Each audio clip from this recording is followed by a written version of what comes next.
So I already got down under here and did everything. Swapped the filter out, cleaned up my sandwich plate adapter. Just make sure I cleaned up a lot of stuff because I wanted to avoid any other further mess. So now I'm going to pull this apart, throw the bad boy on there. Still letting it slowly drip. It's been about 20 minutes. I wanted to, let it drip all the way out. But I'm gonna pull this bad boy out and get ready to put it on. All right, so everything's pulled apart. We got the Fujimoto Fumoto valve, the gasket, the little clip on here to hold the valve in place for extra safety precaution. It comes with instructions. It's saying place the blue fiber gasket. Some people have said that they use the crush ring, but I don't really want to reuse that one. I didn't make it to the Subaru dealer in time, so I got to use what I got. We already removed the drain plug. We're gonna hand tighten the threads on there, so we're gonna screw this bad boy on with the gasket onto the actual oil pan itself. I do not have a torque wrench or a torque turning metric thing with jiggerbobber, so we're going to be using arm strength and kind of giving a guesstimate on how much it's going to go on there. Make sure the neck is closed, of course, and then lock the valve and put the clip and then fill up the oil. So here we go, let's do that. All right, so I'm going to try and make this work with my hand. Ooh. All right, so I'm going to try and make this work. My dumbass I didn't really think to record or make this until last minute, so here we go. So we're going to wipe the bad boy off. As it continues to drip, it's going to keep dripping because we're going to have that steady drip anyways, but let's go ahead and place this bad boy on.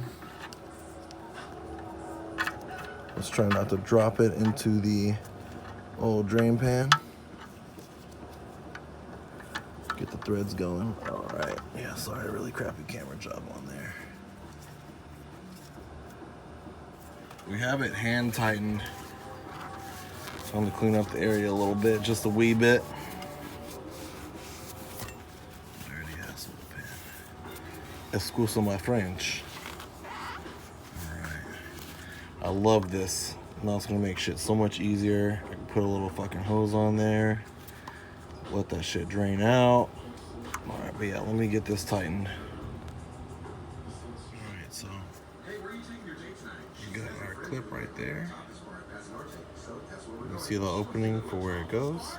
I'm definitely gonna go online and buy an extra one just in case I lose or mess this one up, but let's get that bad boy on there.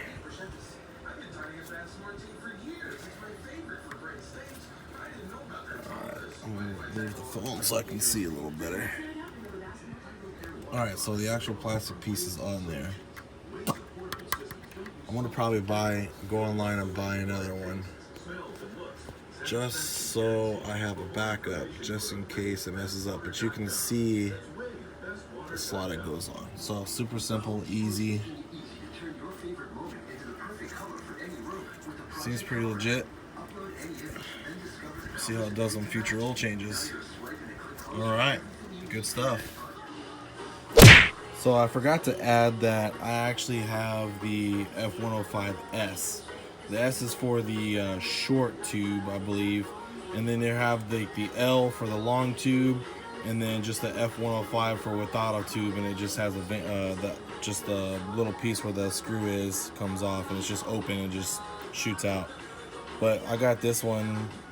It's not the same one in the picture, but where I can stick a hose on there and it'll just drain without going all over the place. Keep an extra container and then you'll have oil for it to drop into and then keep rotating them out. And of course, if you're smart, you're gonna hold on to your original stock stuff. So I'm gonna have this stuff and I'm gonna keep it just in case something happens for some reason to the actual Fujimoto Fumoto valve. Keep this in my glove box or something. Like, you never know, like shit happens. This is why I have an oil pressure gauge to help out with oil pressure, and if I see it go down or it goes zero, then that's how you know, turn the car off and check your shit. But yeah, don't throw your shit away, man. Keep it.